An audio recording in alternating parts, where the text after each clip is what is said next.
lovely souls. Welcome to Cosmo Muse Tarot. And today's reading, we are going to get an energy check. See what of your energetics, whether it's sort of an element or a chakra, wants to give you some kind of message about balancing. You know, like we're going to tune into some energy in you that needs some balancing work and getting a message from it about that. So we are going to choose 3 piles or pick 3 piles for you guys to tune into. Feel free in this one to pick more than 1 pile. You can do all 3 if you would like. If you feel like you are needing a lot of balancing work, you may want to check into all of them or 2 of them. And if you just feel called to one, that's great as well. Okay, so we got one that shot out. So we've got ecstasy. For pile 1 is ecstasy.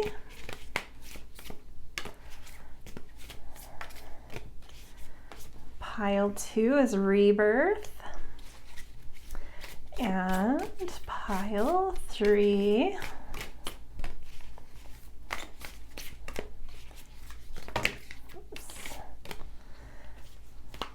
that one, no, okay.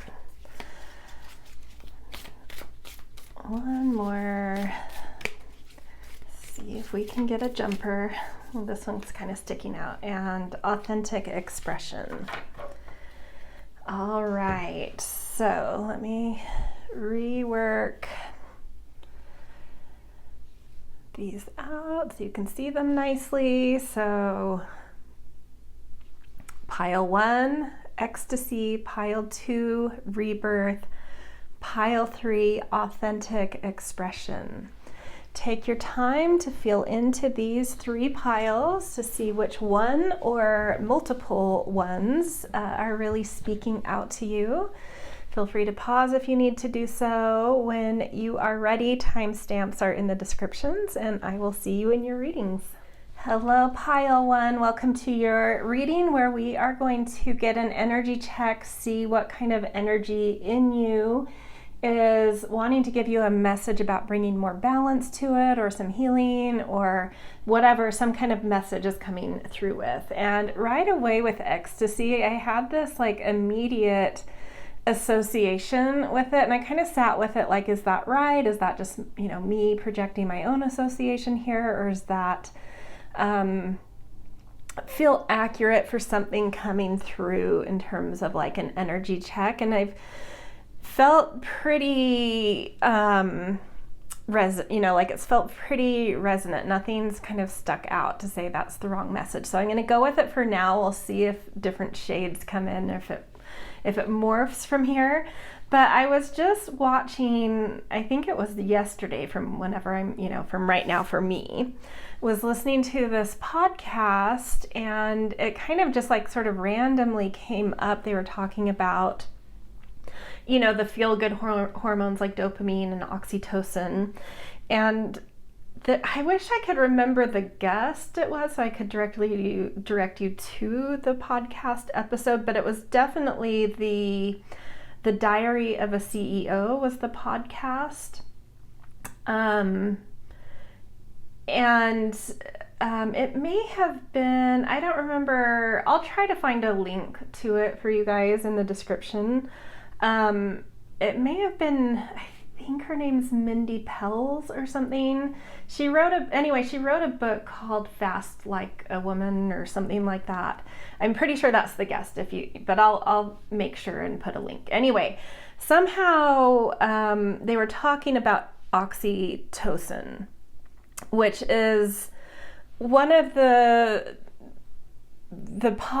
feel-good type hormones that gets released when you are sort of in affection with someone, like hugging or cuddling, or there's like an affection association. So even if you have like a pet and you can pet them, it can really counterbalance some of the stress hormones to to get into sort of more affectionate spaces and especially touch.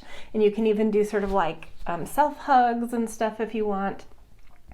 And the host was kind of not necessarily arguing with her, but he's like, you know, there's a lot of people out there that don't have a pet, that are lonely, that like, so how do they get the oxytocin?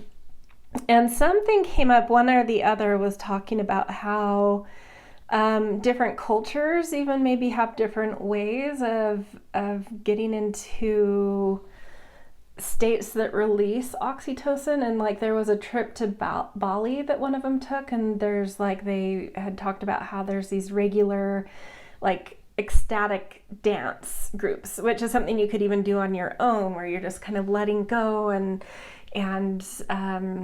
really just like letting the emotion flow through you to, you know, rhythm and music and just something about that. I don't know why that would release oxytocin. I'm just kind of relaying what I heard there.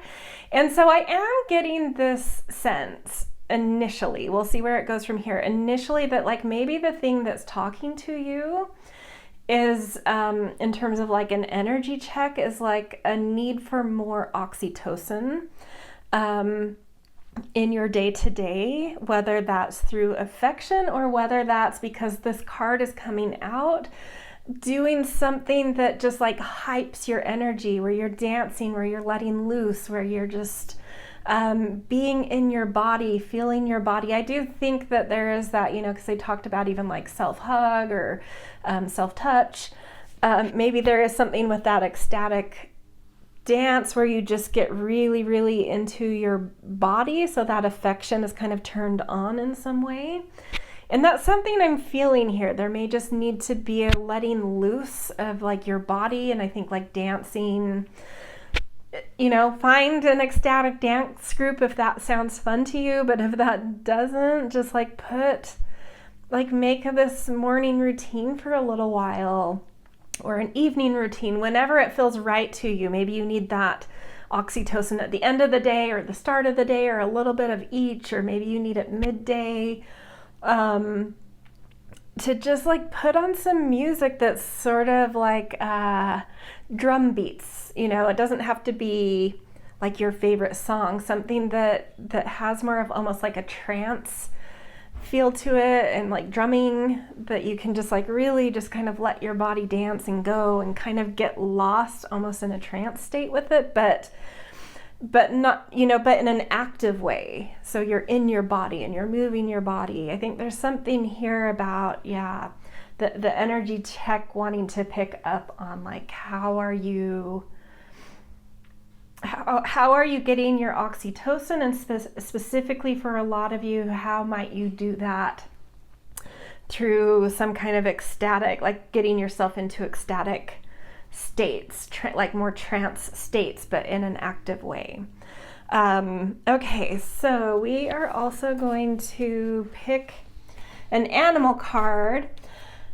I am going to tune into the specific animal that comes up, but I'm more so looking at this particular deck has the elements associated with different animals. So I want to see, you know, whether earth, fire, air, what are the other, earth, fire, air, why can't I think, water.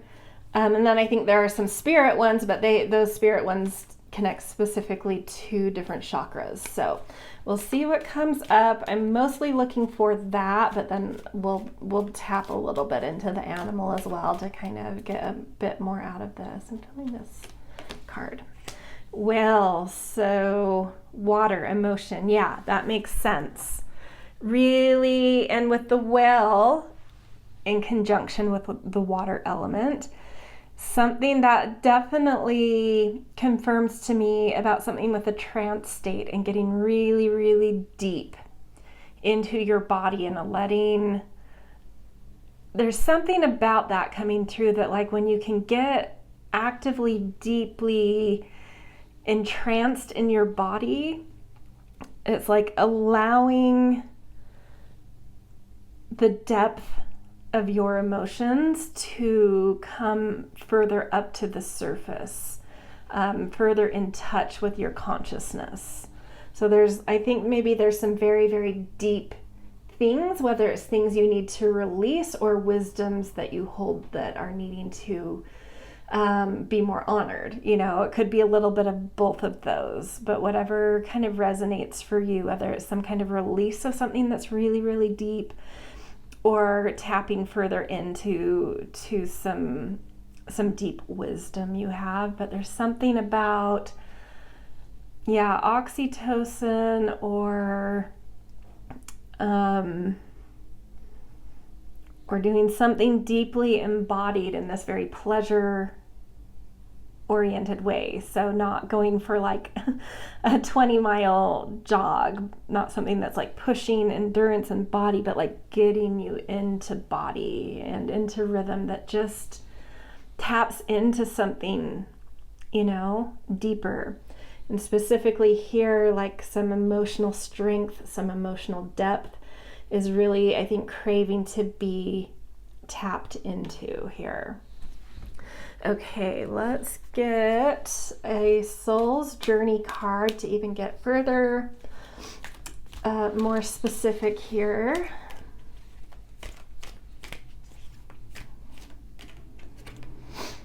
Doubt.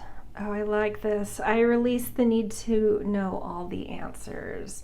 So this is more of like a reason for this, that this is coming up now, is like, let's center these again, sorry. Is that, I don't know, I mean, there's something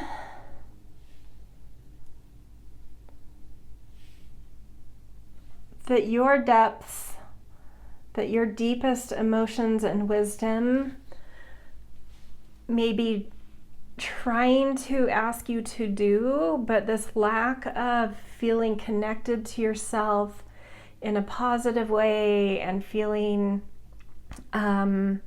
affection for yourself and for others may be putting some doubt around, am I capable?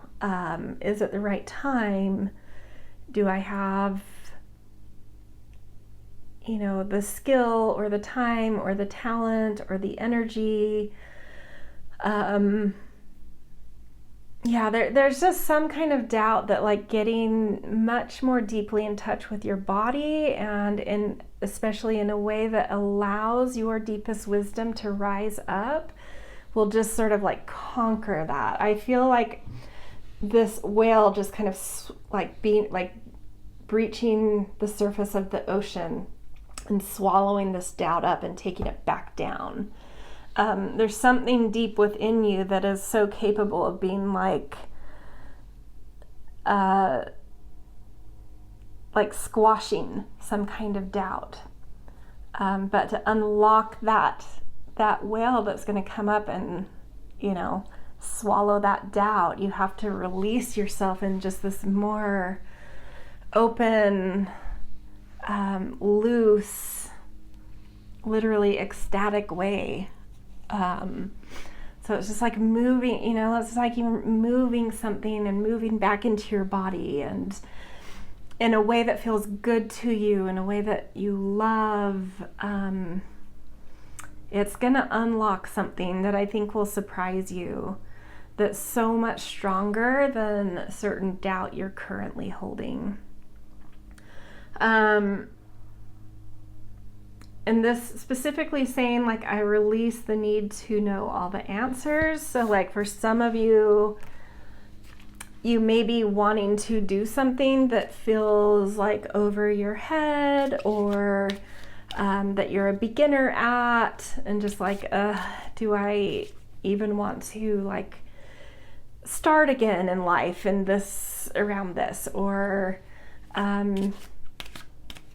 there's too many unknowns for something that I'm thinking about or being asked to do or whatever, that I'd just rather not. There's too much uncertainty. There's too many unknowns.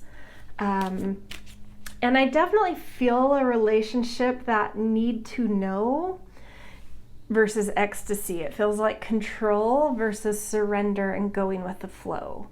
And so there's something about like, yeah, getting back into body, finding all sorts of ways to boost oxytocin that will help you to kind of let go of some control, help you to tap into something more emotionally deep and wise within you that just will swallow that kind of that control need and that doubt need. Okay, let's get a sigil card. That one wants to come out, and we've got cognizance. Yeah, I feel like it's like your mind is currently a little too in control. Our mind can really get us into a lot of trouble. It tells us stories. It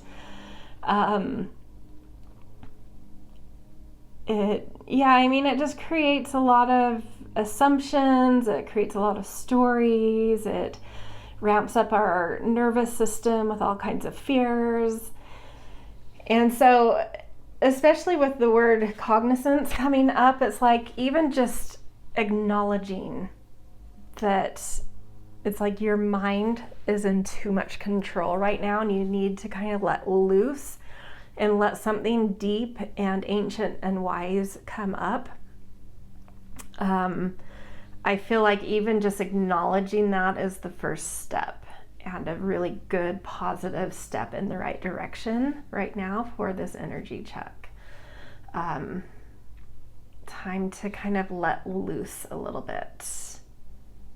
Trust yourself, get into yourself. Yeah. Okay, we are also going to do some tarot to see what the cards might be able to tell us about this, if there's some kind of story attached here that we can see even further what this might relate to. For some of you, you may know exactly what this is. For others, you may still be like, I totally get what you're saying, but I don't know what it is in connection to, right? So either way, asking the cards to give us some greater insight, more specificity. 9 of Pentacles is just like, yeah, loving who you are, what you do in life. It's like this attractor energy of like really loving yourself and loving your life because you found a way to connect to the beauty of your purpose, the beauty of what you're doing. And it gives you this way to see like what you're doing, not how much are you doing. Kind of, hopefully that makes sense. Like, work smarter rather than harder kind of energy, which allows you to relax into life, which allows you to have time to have a more balanced life, a more affectionate life, to really appreciate yourself and your time and your energy and your talents, and put an awful lot of value on what you do. But yeah, there's something here about kind of connecting to what it is you can do that's like, to me, the thing that really pops out is like, what are you missing in terms of working smarter, not harder, and just like really appreciating yourself and your time and what you have to offer more deeply. Queen of Swords. So you do have like a very sharp mind. You know how to be very fair and precise and tough when you need to be, but also like eloquent.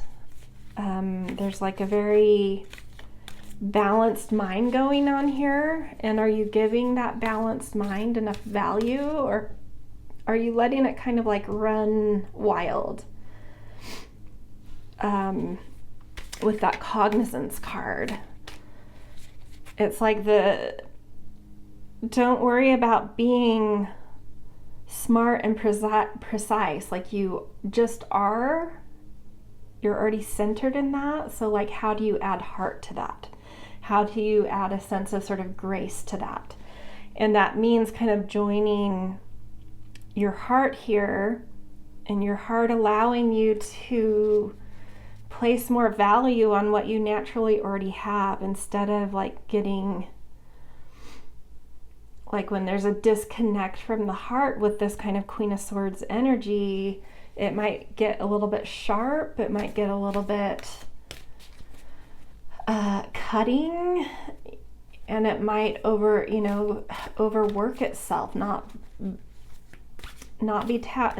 tapping into the value of a very precise, balanced mind, but like trying to overdo it, like trying to prove it or something, right? Instead of proving something, just center in that, like, I don't have to prove anything, I just am. So now what is my heart telling me to do? And I think your heart's telling you to like find a smarter, not harder way, and to value yourself a lot more. Some kind of like, because Nine of Pentacles has a deep like Virgo and Venus association, or Venus in Virgo would be kind of like the astrological signification there. And it's like, how can you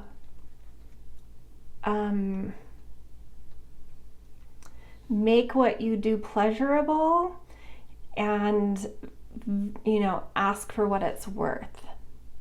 And yeah, there may be some doubt around that, around asking for what it's worth. But I feel like, and so then your mind kind of starts telling stories of like, well, if I do more and I show this more and I prove more, that will get me to this more luscious life. And it's saying like, no, that's backwards. It's like, don't work harder right now. Think about it. How can you work smarter? And how can you value what there already is yours and just own it? Which gives you time to really step into your heart. And I think this is why this body connection to oxytocin in this more kind of rhythmic, trance embodied way is like allowing you to tap into something that's just deeper, that already knows this information, right? So I can sit here and channel this message and share it with you, but it's like that could go in one ear and an hour later out the other, and you kind of forget it. So it's like, make a note right now that like, I need to start ecstatic dancing to get better in touch with some deeper wisdom in me that knows how to value myself better, that knows how to drop into heart and find smarter versus harder ways of valuing myself and creating a more luscious life. Then we've got Six of Swords coming out. Yeah, I mean, I think this message is meant more as a confirmation. I think something in you knows this. There's just like some guidance from this energy check, kind of saying like you're sort of onto it. You are moving away from the worst of it. Like you're over the worst of it. You're in the midst of trying to move towards a more calm, better shore, towards this Queen of Swords meeting Nine of Pentacles energy, but you still sort of like need a compass a little bit to find that right shore that you're moving towards, so you don't end up on another stormy shore, right? But you are moving away from the stormy shore. It's like you are on the right track, but this is giving maybe a little bit more pinpointed guidance here. Knight of Cups. Yeah, the Knight of Cups to me has that ecstatic energy. It's like loving, allowing the gems within to be shared and not like strategized or shown off. Just, it's like you loving the gems within you that you already know you have. It's like you don't need to show those off. You don't need to get hyper about those or feel anxious about how to use those or how to be valued for those. It's like just get into loving them for what they are and using them because you want to use them, and connecting into your gifts because it feels good and luscious to you.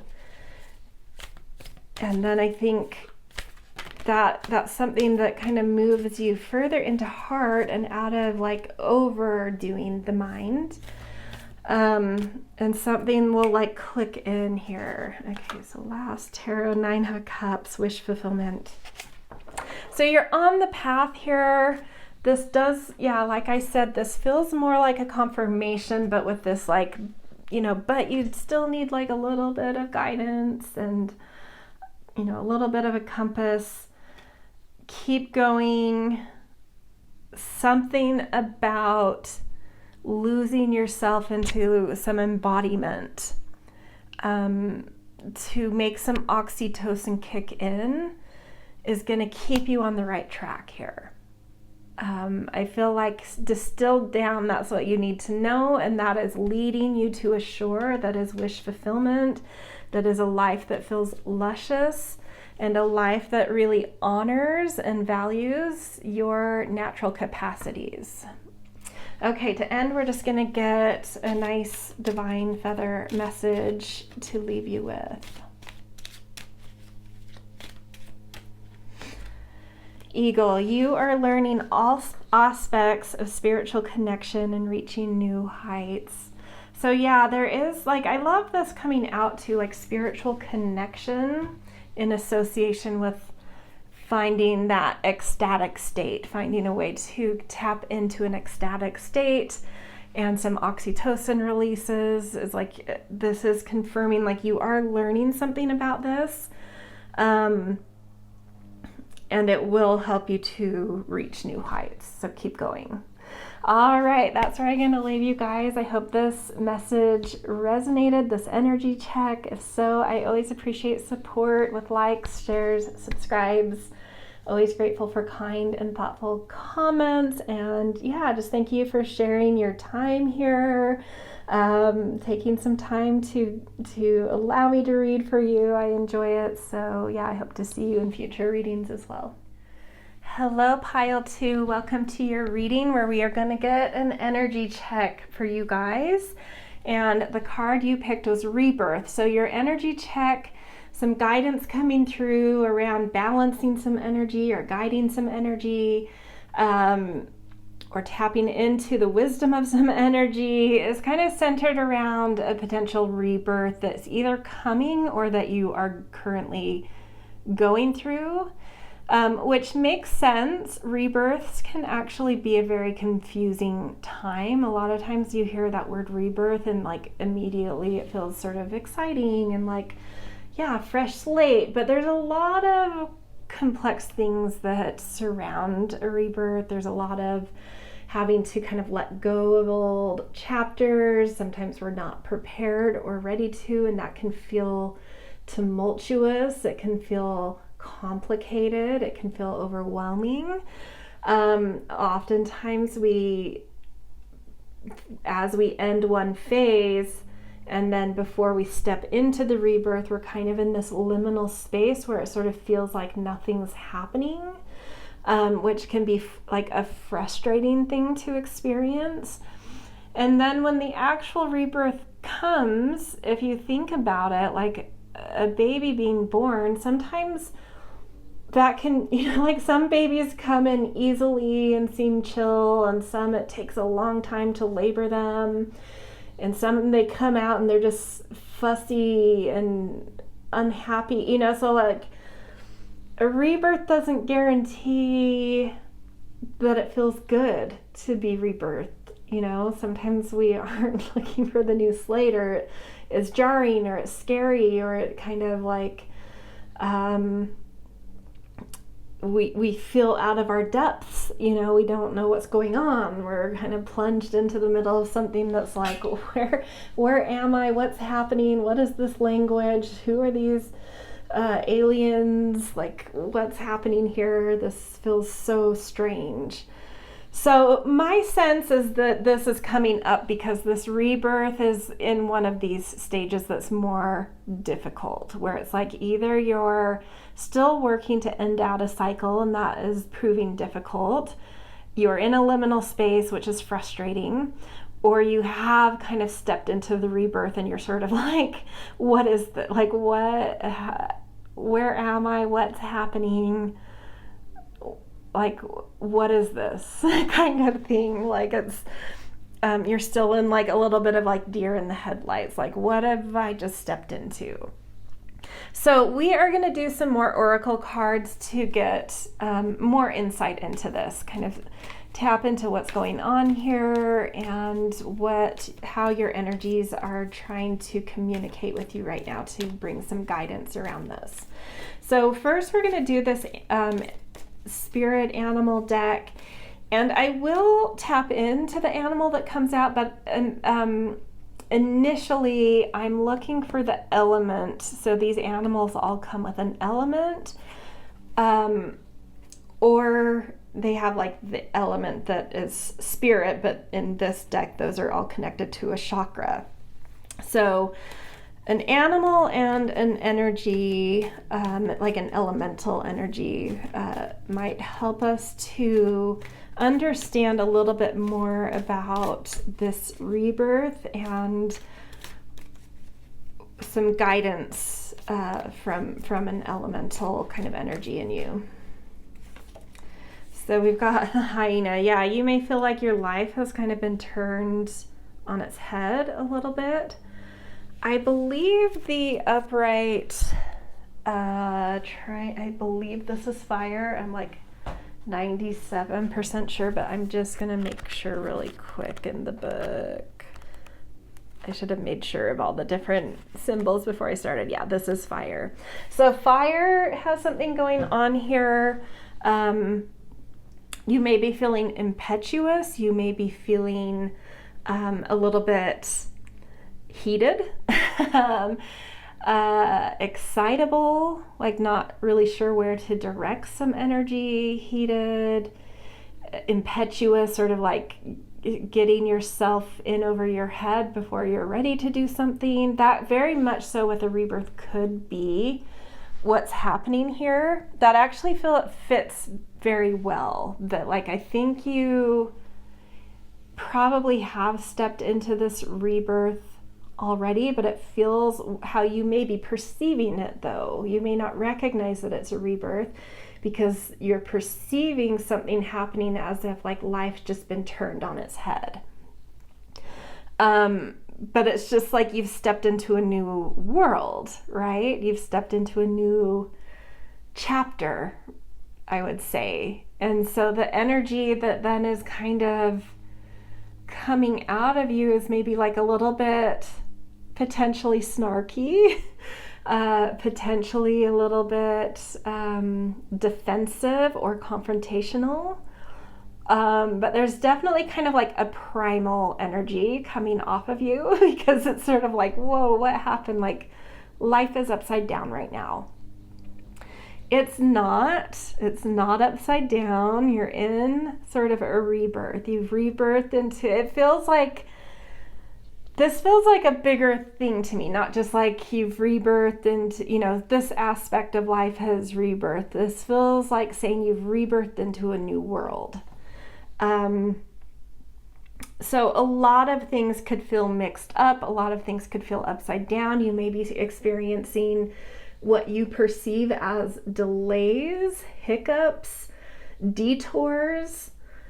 And it's all because you have like certain norms and expectations that you're trying to adhere to, or that you're used to things functioning in a certain way, right?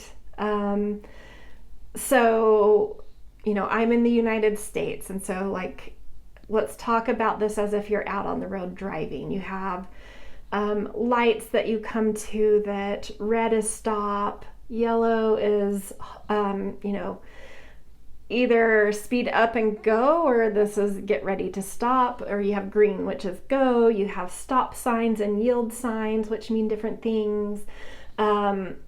You drive on the right hand side of the road. There's all sorts of rules, and you can just be on autopilot if you have a driver's license and have driven for a while, like you have just normalized, like these things have become autopilot. You don't have to think about it. You know what the different symbols and signs and rules are. And so then just like imagine all of a sudden you wake up one morning and you get in your car, but it's like all of the roads have changed. And it's like everyone's driving mopeds and they seem to be all over the place. Like there aren't lanes, and like pedestrians are doing different things than you would expect. And it's sort of like all of a sudden, if someone were to tell you like, oh, hey, you're actually driving in Thailand right now, like overnight something happened and like all of our rules changed in driving, and now we drive here like you would drive in Thailand, or you had some kind of temporary amnesia and you actually are in Thailand driving. You're not home, you're not in your car. There's something like that. I know that's sort of like a leap in terms of not understanding that you're in a new world in that scenario, but there's something here where it's like you don't understand you're in the new world. So you're applying certain expectations and norms that don't apply where you are. So it's feeling frustrating. It's bringing up sort of like snarkiness and some heated moments. And it's like if you could look at all of the detours and delays and miscommunications as actually something that, like some guidance that's actually trying to tell you where you are. Slow you down to help you to look around and be like, oh, whoa, I'm not home anymore. I'm in Thailand, right? As a metaphor, like, oh, I just needed to slow down for a second and look around and be like, wow, okay, I'm in a completely different world. I didn't know that, but now that I do know that, my whole perception has changed. I have perspective on what's going on now. And I can now slow down, ask for help, observe, get familiar with the lay of the land here. So anything you're feeling like, if there's a specific area of life, say it's career, say it's home, say it's friendships, say it's family, whatever category, if you're feeling like there's some area of your life that is like having this constant frustration, these are signs for you to slow down and step back and say, okay, something's changed here. So what kind of new chapter have I stepped into, and what does that mean? And how is everything sort of reorienting now based on like this different chapter? And it might take you a minute to recognize what the chapter's about, what this new world is about. Whether it's overall in your life or around some specific category of your life. Okay, we're going to get a Soul's Journey card as well to get a little even further kind of context of what this is about.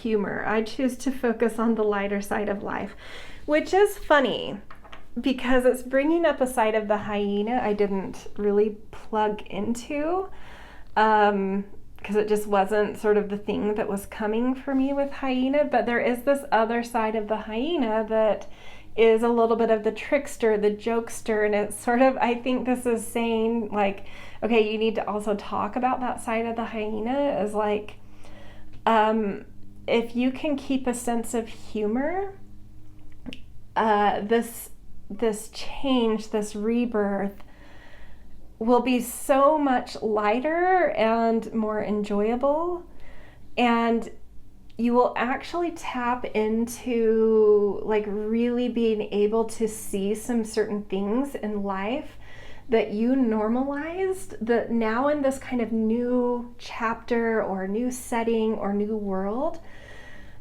there's like a whole, you've sort of broadened your perspective here.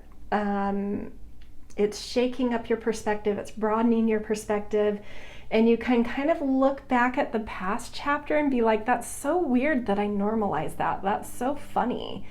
And it's all about seeing the absurdity of life. So there could even be something about the rebirth you're coming into where it's like you're kind of like what it may be about in general is helping you to see the absurdity of life, the absurdity of the things that societies normalize, that humans normalize. I think of like watch any comedian special on whatever streaming services you subscribe to, or you could even, I don't know, rent, whatever.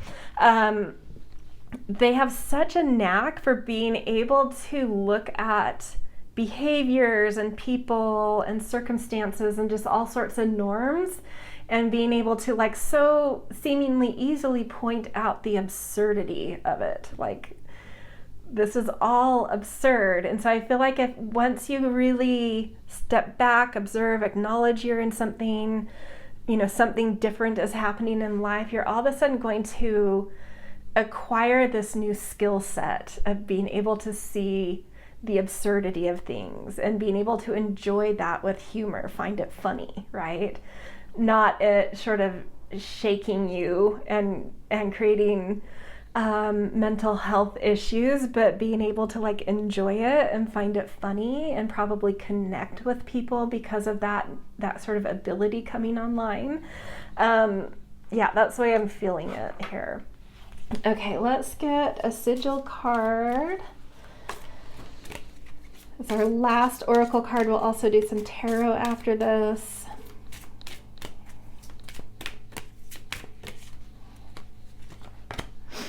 Awaken. Yeah, I love that. That absolutely matches what I was kind of starting to feel, is like something's awakening in you.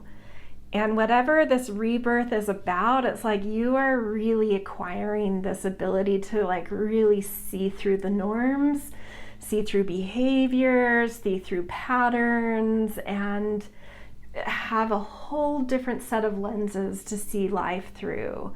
That is kind of funny. That is like, it's an awakening that like levels up your sense of like your expanded consciousness, but that also gives you this tool of like, life is so weird. We're all so weird. Look at these stupid rules we follow, or look at how these kinds of people do this. It's so bizarre, but it's funny. You know, it's just, I don't know. It's like, you know, sometimes with awakenings, we can sort of judge where we came from, and start judging people that are still stuck in a certain level of consciousness. But this one's more like, it's all just so weird. It's just funny, like light about it, right? You're able to stay light about it instead of kind of judgmental of that lower, like thinking of like moving from being a freshman in high school versus a senior. There's a certain level of kind of awakening to what life is more about at a senior level versus those who are coming in as freshmen. And sometimes you may look down at the freshmen and really look down upon them, like those idiots, like I can't believe I was ever that stupid. But this kind of awakening isn't that. You can kind of look down on them and like laugh and be like, they're so funny. Remember when I thought like that? That was hilarious, right? But there's just like this new perspective, but it's like funny to you instead of like, I don't know. There does seem to be this thing that like when we level up, we tend to judge the level we just came from.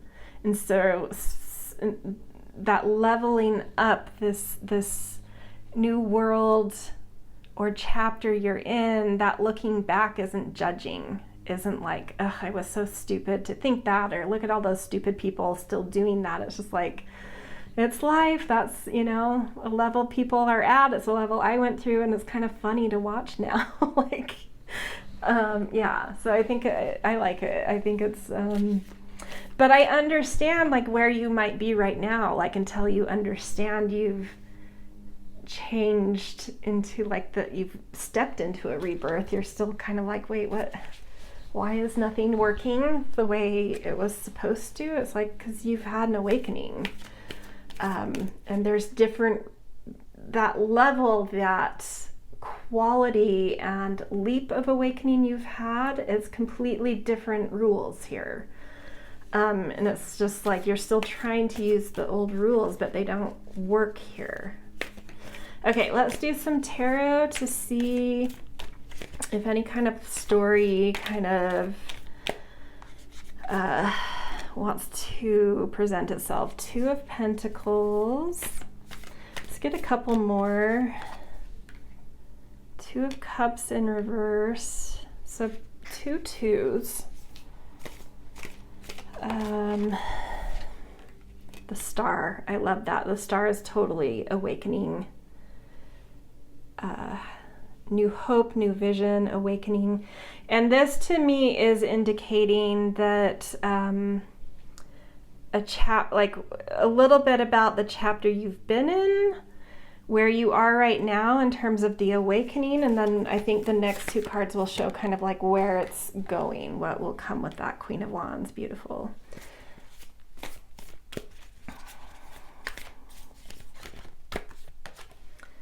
And the Lovers. Sweet. Okay.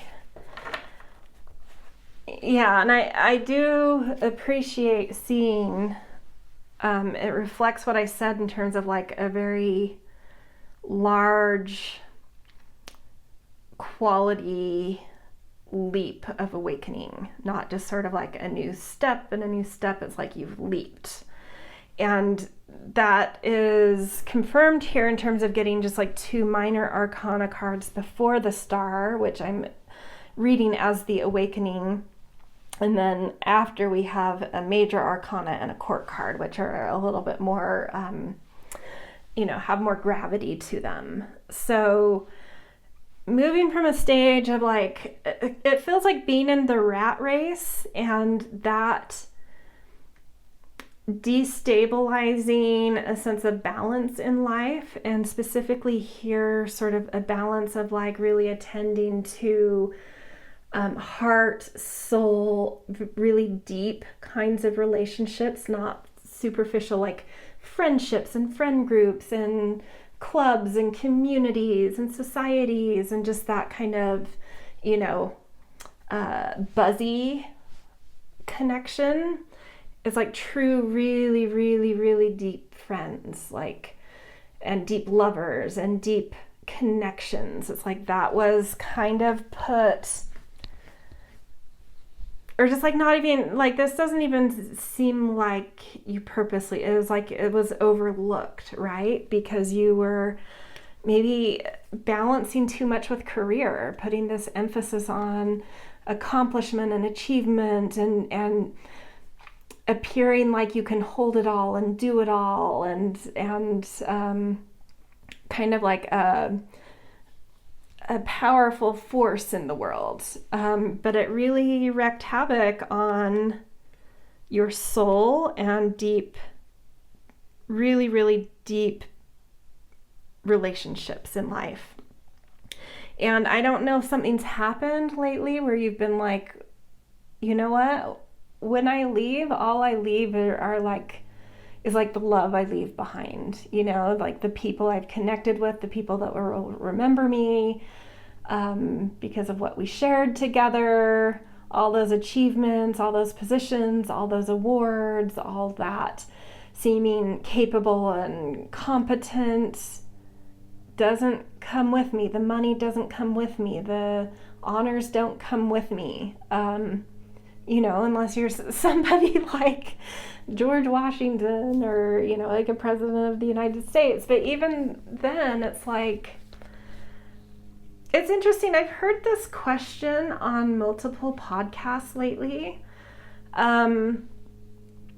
where did it come up? The first time I heard it was an interview with, what's his name?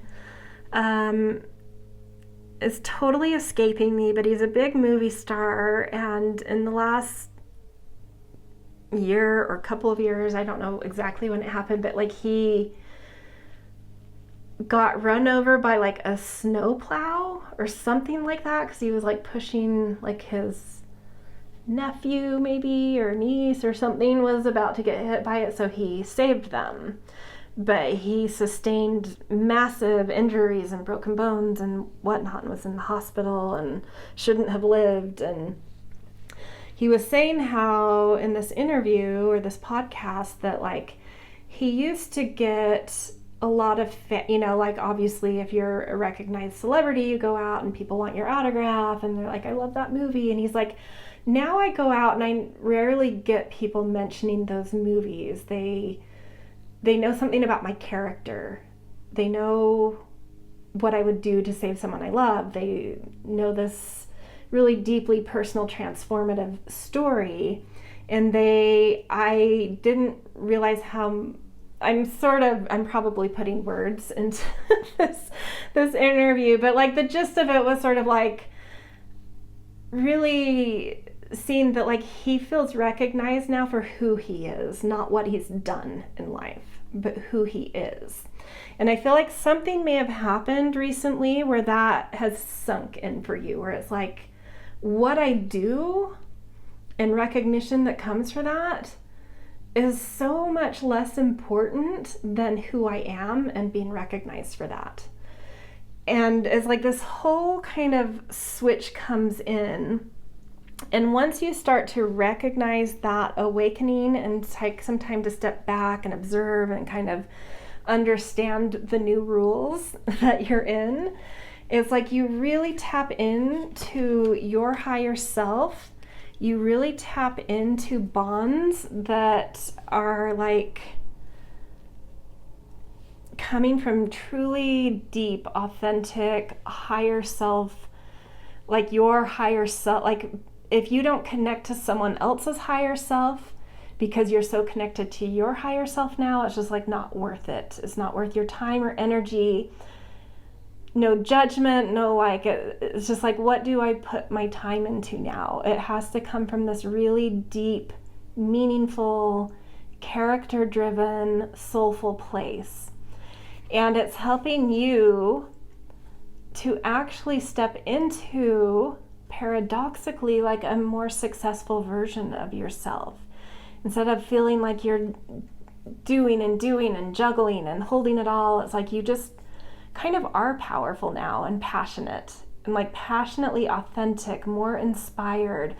You've reached, this Queen of Wands actually feels like you connecting to your higher self and now standing in your higher self, which is so much more like alive and inspired in general and aligned to what you're supposed to be aligned to, doing what you're supposed to be doing. And you're only connecting now to people and like putting your energy into others that are also coming from their higher selves. But not forgetting that there's still this humor, there's still this kind of like fun thing going on at the same time, but it's not coming from like wounds and traumas, and I mean they may be ones that you've overcome, but like it's coming from a really authentic, awakened, higher consciousness, not like finding the absurdity in things in order to get a laugh, right? It's coming from something much, much higher. And it's just like you're recognizing that need to connect, to make life about something much different now. Yeah, really beautiful. Wow, that was a pretty big message. Okay. Let's get you a parting message from the Divine Feather Messenger, to something really positive and uplifting to leave you guys with from this sort of energy checkup. Canary, step forward now and sing your song. There is power in finding your voice. And I love the canary is yellow, and then that card I'm associating the Queen of Wands. is in a yellow dress that I'm associating with your higher self. And I feel like it's just like there's power in finding your voice, but I feel like it's the voice of like your deepest self that you're finding that song now. You're finding a whole new kind of quality of voice and resonance in your voice, and it's time to start feeling that as powerful and using it, right? Beautiful. All right, I hope this message, this energy check resonated. If so, I always appreciate support with likes, shares, and subscribes. Always grateful for kind and thoughtful comments. But whatever the case, thank you for spending some time with me, giving up some time to get this reading, allowing me to read for you. I love doing it, so I hope to see you in future ones.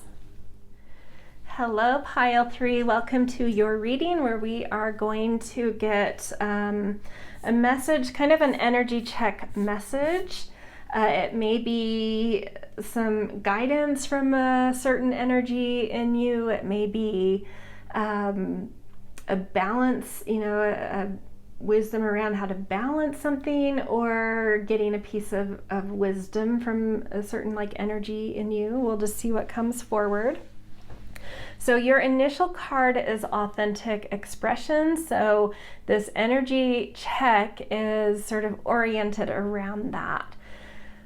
A message from your energies coming through to communicate something about connecting to your authentic expression, or what your authentic expression is. We'll just see what it has to do with, but really tapping into something like more deep and more authentic in what you're expressing right now. Okay, so we're going to get an animal card. And initially what I'm looking for is these animal cards are kind of categorized into elements. So I'm initially wanting to see what element in terms of an energy is trying to speak to us about this, and then we'll also tap in to the animal associated with that element. But trying to see which kind of element in you is wanting to be heard. Feeling this one, we've got dragon, which is this, in this deck, it's the spirit element, and all of those spirit elements are connected to a specific chakra. And the dragon chakra is our solar plexus. So something about willpower, something about finding your core and your center is wanting to speak up. And then dragon in specific, or in like specifically the dragon, it feels like that energy of like knowing, like having your eye on the prize, knowing what it is you are, like who you are and what you want, which to me speaks a lot to authentic expression. If we know who we are and we know what we want, the next step is to channel the willpower to get there, to stay connected to who we are as we go forward and focus on what we want.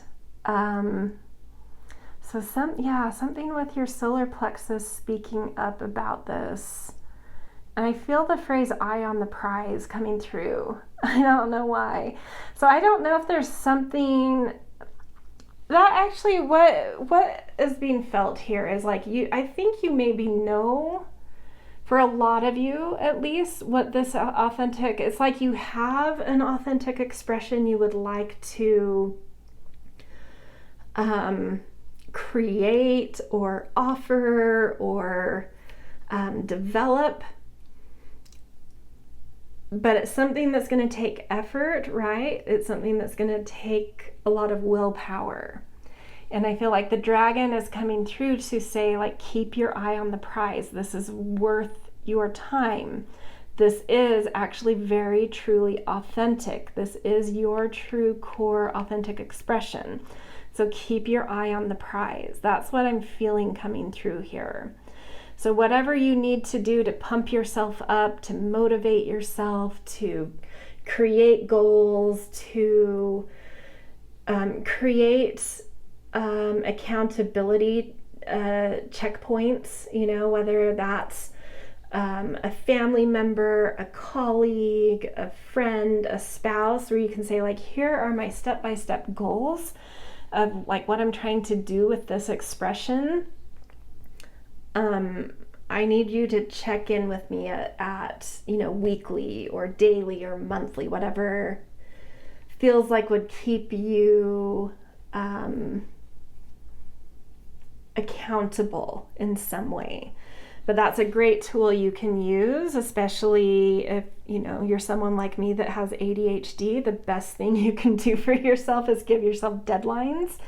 And beyond just giving yourself an abstract deadline that you create for yourself and are accountable for yourself, like putting that also in like, a lot of times I will tell my husband, like, I want to accomplish this and this today or this week or this month, and have him, check in with me constantly, so that I have to kind of out loud be like, kind of failed today or this week, or like, okay, I'm back on the horse, so maybe you're good at focus. Most people don't have ADHD, that may not be you, but for some reason that came up, and it might just be that there's a portion of you out there that do have that and need those kind of outsourcing some accountability. So wherever you are, whatever kind of neurotypical or non-neurotypical brain you have, whatever is your weak point in terms of whether it's like getting things done on time, understanding time management, whether it's motivating yourself, whether it's believing in yourself, whatever these things are, there is this thing where it's like you need to keep your eye on the prize, and you need some strategies to do that. You need to not just say like, I'm going to do it because I'm going to do it, but I'm going to do it and I need some strategies to keep me focused. So whatever that means to you, does like going for a run, is that something that wakes you up and motivates you, energizes you, inspires you? Is creating timelines and deadlines, is that the thing that's going to keep you motivated and on track? Is finding like maybe you're a writer, and it's like, if I had a writing group that I could get feedback from once a week or once a month. So there's also that kind of accountability, because there's sort of deadlines with that, but there's also that sort of feedback process that keeps you kind of like engaged and curious and getting different perspectives and learning as you go. Is it taking a class that helps you to, like whatever it is for you? There could be 1,000 things, but try to think of a tool and a strategy beyond just believing in your willpower willy-nilly. What's a tool and a strategy you can implement to really push forward whatever this authentic expression means to you? Okay, let's get a Soul's Journey card along with this, see what this all has to kind of do with. Oof.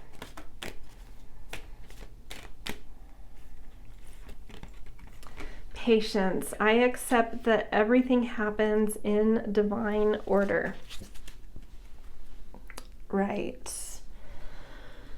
And that could be why it's like, keep your eye on the prize, find some strategies, because there may be some timing associated with this, assuming a lot of you know what this authentic expression is.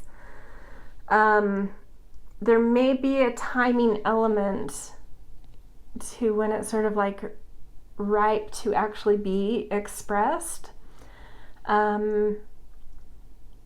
So patience in terms of timing, but also, I had a thought that came in and just like disappeared out of my head, but it felt so important as it popped in. With that like divine timing kind of thing coming in here, or divine things happen in divine order, you may be sort of taken on some detours. And it's like all the more reason why you need to keep your eye on the prize and have some strategies, because some of those, the analogy I could think of is like if you're going to start a business, you'll create like a business plan, knowing that once you get into it, that plan isn't going to go exactly as expected, but it gives you a map to start with. And that map then makes it easier to kind of pivot and tweak and sort of redraw things as you go. Whereas if you had no map to start with, no strategy to start with, and you're kind of meandering, you don't really know what the end goal is, right? So I feel like this is saying like do some long-term planning. What is the end? Yeah, with that eye on the prize, like what is the end goal here? What is the outcome you are looking for? And so then work backwards from that outcome and make some kind of, use some strategizing for creating or offering or whatever this authentic expression is. And then as you jump into that strategy and plan, be flexible. But don't just be like, oh, I want to write a book, so I'm just going to kind of start, right? And then detours happen, things throw you for a loop, and it's very easy to kind of lose that. Whereas if you're like, okay, I want to write a book, I would love for it to take me 6 months to write the first draft, to get to a place where I can send it to send it out to try and get like a literary manager. And so I know I need to write 2,000 words 5 days a week, and I'm going to allot myself 4 hours a weekday to do that. And the book is about this. I'm going to create a plot summary and an outline. And so there's a lot of structure put around it. And as you get into it, you may realize like, okay, well, I'm actually only writing 500 words a day, or I actually can write 3,000 words a day, so I need to adjust the time. But if you know that end goal, it's easy to adjust that and not get lost, right? Or like, oh, I've hit this hiccup, so I think I actually need to take like a workshop on this or find some help on this, so I can press pause and adjust those timelines accordingly. But it's like if you came up to that pause and you're like, oh, I don't know what to do here, you could kind of go off and like try to find some help, and in the meantime everything just sort of unravels and you just forget about it because you're like, oh, I don't know, I don't even remember where I left off, right? So that's sort of what I'm talking about here with that patience, where it's like things never go as expected. So start out with a really, really hardy plan, hardy strategy, so that as the things that change and delay and have to be tweaked as you go, you have something mapped that you can adjust as you go, right? Instead of kind of like it just in meanderland. That's what this feels like here. Okay, let's get a Sigil Oracle for our last Oracle card. We will do some tarot as well. Sahasrara, which I believe is the crown. Yes, it is the crown chakra. You are being guided, you are being protected, you are being given downloads, or there's like a spirit guide with you. Something's happening where there is sort of a connection to something greater than you. So that could, come in the form of inspiration or downloads, or it could come in the form of feeling sort of like you're being guided or protected in some way. So that's a really beautiful thing to come through. And if you're kind of feeling overwhelmed by like, how do I make that plan? What are the tools I need to use to help me keep my eye on the prize? this to me is saying, like, ask for help. Ask for the right, to be guided to the right things that help you for what you're doing. There is sort of, there are a lot of sort of spiritual teachers out there that preach that we all have spirit guides that can intervene in our lives, but they can't do it unless we ask for it. And so just assume that is true. And so what help would you ask for? What guidance, what support, what protection would you ask for here? And keep that in the back of your mind as you go through, not just initially, but the whole way through at each sort of roadblock or pivot or whatever. It's like, tap back in and ask for that help or that protection or that guidance or that inspiration, right? Which is really powerful and amazing to see. So use it, right? Okay, let's do some tarot to get a little more context here, especially for any of you that are like, I don't know what this authentic expression is. I'm sort of, because of the other cards that are coming out, I'm sort of going off the assumption that a lot of you know what this is, but the tarot might help any of you that are not sure what that is. Okay, we've got the Fool. So something that you're jumping off of that you may feel like a beginner in, but that you feel currently like a lot of impulse and excitement and willingness to be a beginner in, right? Just something you're ready to just take, you know, it's like take the leap. And then we've got Seven of Wands. Let's see. Let's get another card first.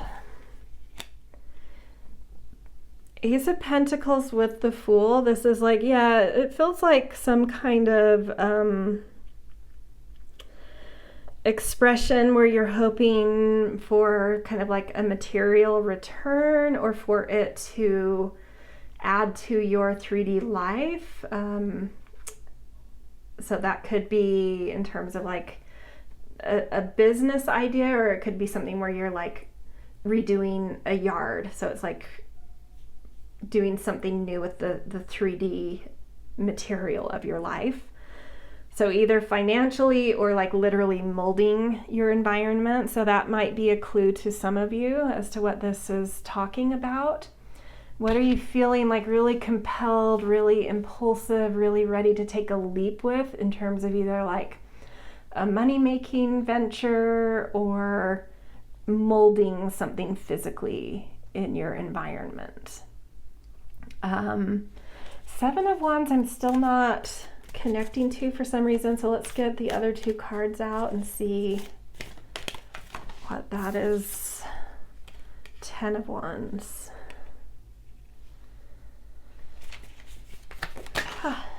And 7 of Cups.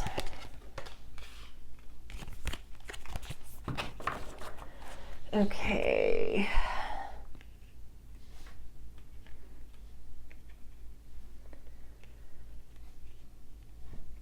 This is all very interesting. Like the Fool and the Ace of Cups makes a lot of sense to me, or like it quickly sort of downloaded, like the messages felt quick there. 7 of Wands. I don't know, some of you could perceive whatever this expression is as like that it's competitive. And you could perceive that it's something that will take like a lot of long haul work and effort.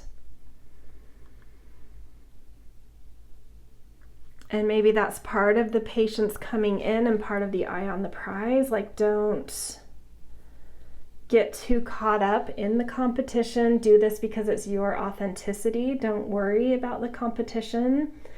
Don't try and check on like how other people are doing it or what would make you competitive. Like, really stay true to, that's giving more a new depth of meaning to that eye on the prize. Like, eye on the prize, meaning your authentic expression, not starting with your authentic expression and then manipulating it to be competitive. Keep your eye on the prize in terms of what is your authentic expression. Don't manipulate it. Don't change it. Don't try to be competitive. That will put you in a competitive situation if you do that. If you stay true to yourself, you'll find your power. That Ace of Pentacles will come through. It's like you'll find your magnetism and your power. If you don't worry about the competition, you stay true to you. And I think that's part of that Seven of Cups and Seven of Wands. Those feel very resonant now, where it's like looking at different ways you could do things, and it's like, oh, I kind of like resonate with what that person did and they did really well, or maybe this workshop class or this job or this person could give me certain access that would help this authentic expression. And it's like, be careful with those trappings. You're the one with the power here. Don't give your power away in this. Don't assume that access or other people with power would make this better. That's false. That's like an illusion. So don't fall into that trapping of giving any of your power away in terms of, like thinking you need somebody else's power, and don't give your power away in terms of manipulating what you're doing to, because you were gauging what competition would be doing. Just acknowledge that this is something that's going to take a lot of work, but that you're capable of holding the load and going the distance with this, because you have your eye on the prize. You know what your expression is. Don't lose your focus and look at other people, their power and access, what they're doing that might alter the way you're doing something. Like, keep the blinders on, keep the focus on your expression, what you're doing, because it's you, because it's coming from what is really powerful in you. And if you do that, you can go the distance.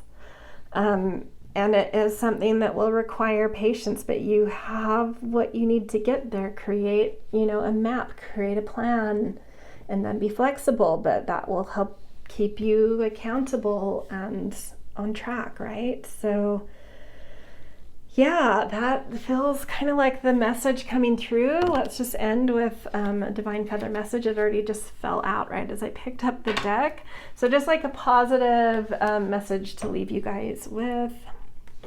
And it's Magpie. Reevaluate your priorities. It is time to let go of what you no longer need. And I feel like that is speaking to other people's power and access, and changing how you are doing things to make it more like how other people are doing things. The priority is to come from your core authentic expression. And that is what gives you your power, your leg up, and your magnetism. That is the thing that gets you the win. So let go of what you no longer need in terms of, outsourcing any empowerment and manipulating what your authentic expression is. Don't do it. Okay, that was it. That kind of got intense, but I think it was a really, focused and direct kind of message that came. So hopefully that makes sense for hopefully that connected to something specific for you and made sense. And if so, I always appreciate support, likes, shares, subscribes. Always grateful for kind and thoughtful comments. Most of all, just thank you for coming here and spending your time with me and allowing me to read for you. It's so much fun. So wishing you well and hope to see you in future readings.